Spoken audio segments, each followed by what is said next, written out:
It's your boy Indian Gooner in the house, back with another bang on video. Well, obviously this video is also about the news. Obviously I'm not getting much more content ideas, but yes, I have something special for this evening today. But more than that, I think today I needed to inform you guys that today in this video I'll speak about Josh Kroenke's exquisite interview. Actually, he recently had an interview where he said a lot, everything related to transfers and everything related to the fans protesting against him and everything. So I'll be addressing that as well. But not only this, we'll have more news as well. So stay tuned and watch the video till the end so you get to know everything about Arsenal. Well, if you're new to this channel, and if you're an Arsenal fan, make sure to subscribe to the channel and hit that bell icon so you get notifications whenever I post a video on YouTube and I come and post daily. So I think you are going to get some exciting news and stuff daily about Arsenal. So make no mistake, you will always be informed and definitely being entertained with this channel. So this channel is not a channel, it's a community. I'd like all the Arsenal fans to come, subscribe and post their comments. And obviously yesterday I had put up and it's for 2 days, it's valid. So if you still haven't voted for who should be the roast of the week this season, we've put up the options. Go right now in my community tab, you'll definitely find out that I've put up a post wherein you can select out of the options who should be roasted this Friday. So roast of the week this Friday, guys, go and still vote. I think I want more and more votes, and at least I think till Wednesday ending I'll decide. On Thursday I'll announce who exactly will be roasted the following day, that is the Friday. So without any further ado, let's go on with the video.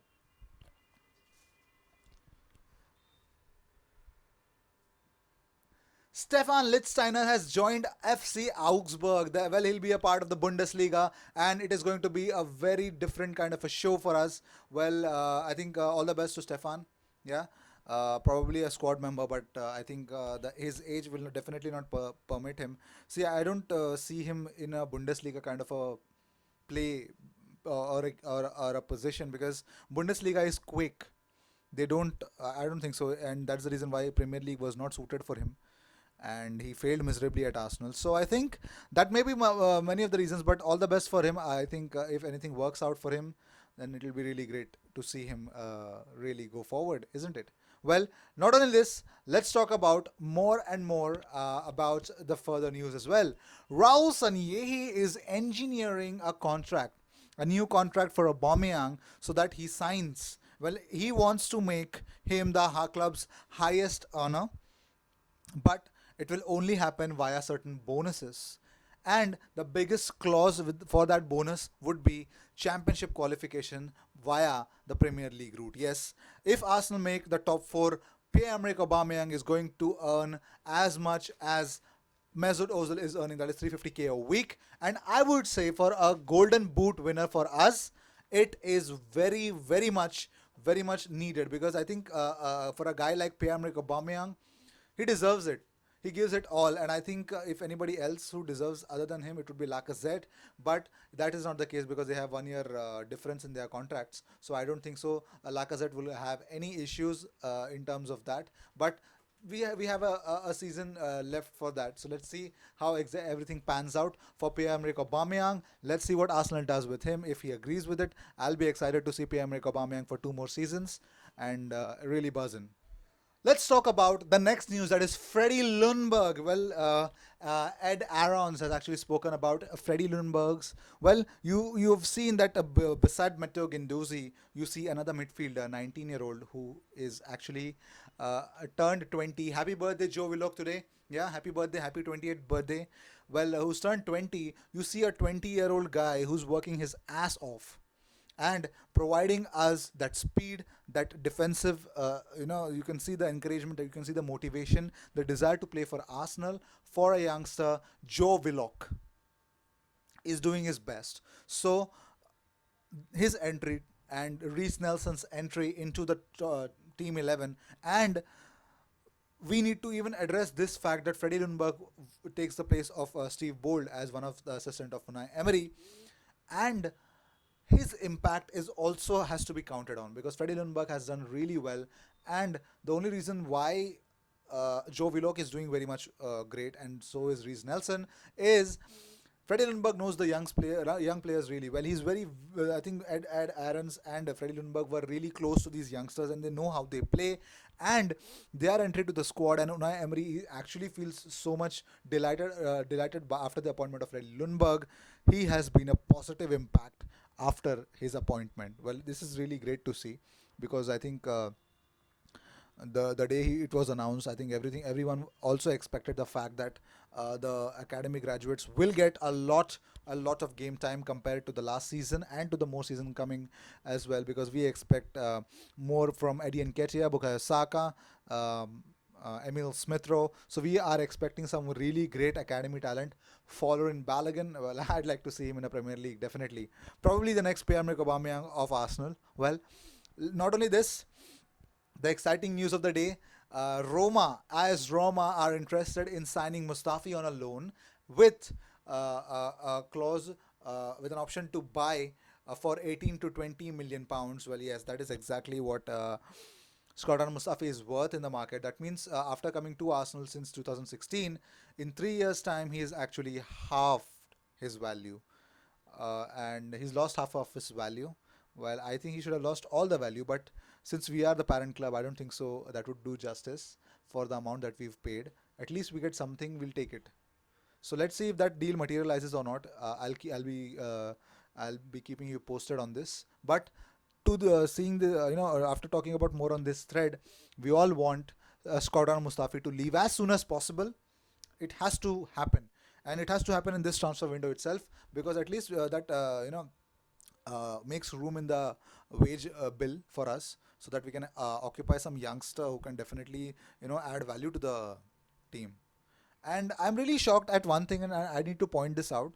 Well, we have so many academy graduates who are very much interested, and even Unai Emery is interested to give them a chance. But it is more towards the attacking third of our squad, or attacking third of our field. But what about the defense? I want fullbacks and defensive, academy graduates also coming up from Arsenal, because that's the area which is not only for Arsenal. I think for any team, defense is very much important. So if anybody who can, work harder, if they're watching this video, if you're an Arsenal player, or obviously if you're an Arsenal academy graduate, I'd like you to, make that top 11 spot of Arsenal yours by working damn hard. That fullback position, and definitely that centre back position. I know Zach Medley is there, but he was not quite in the one of the preseasons. I think he played. He was not quite convincing, so I don't think so. You know, um, it doesn't add up, because if everyone, like, if we have a creative midfielder, we have defensive midfield, we've got wingers coming from Arsenal academy, where are the centre backs? I'd like to see. I think obviously then the point also comes about Christian Bielik playing good for Carlton Athletic, but he's been sold off. But that's okay, I guess. That's okay. Derby bought him, but someone who's exciting as them. If that is there, then definitely I'd like to see, and I'd really like to see all the academy graduates stepping up to the plate, all the centre backs and the full backs stepping up to the plate, and definitely making that top 11 spot, or the playing 11 spot theirs by working hard. I'd like to see that.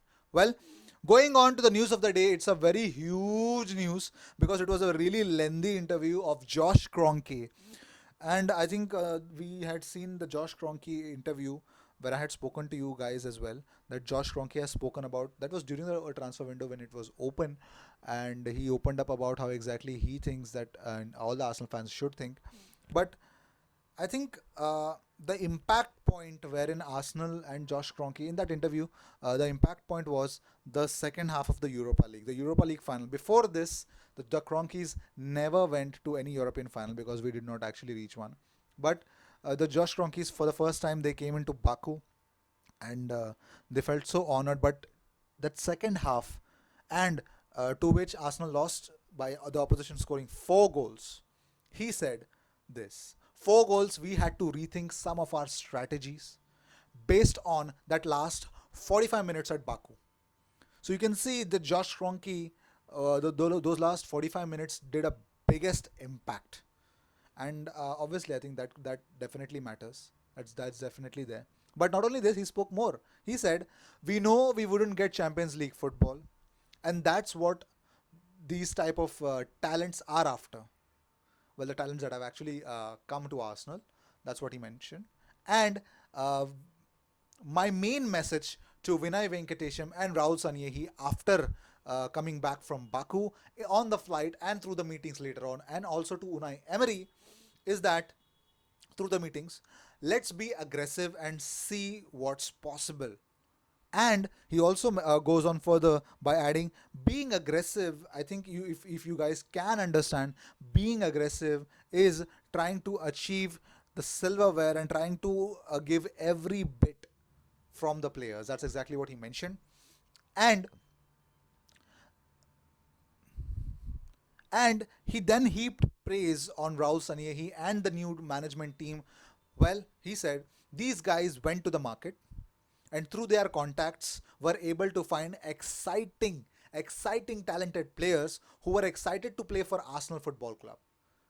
Well, it is really true. I think, obviously, I think that's true. I think Pepe came in through Raul Sanyehi's contact, and definitely I think David Luiz because of Edu, Martinelli because of Edu, and obviously Unai Emery also had an impact with David Luiz coming to Arsenal because of their time with PSG.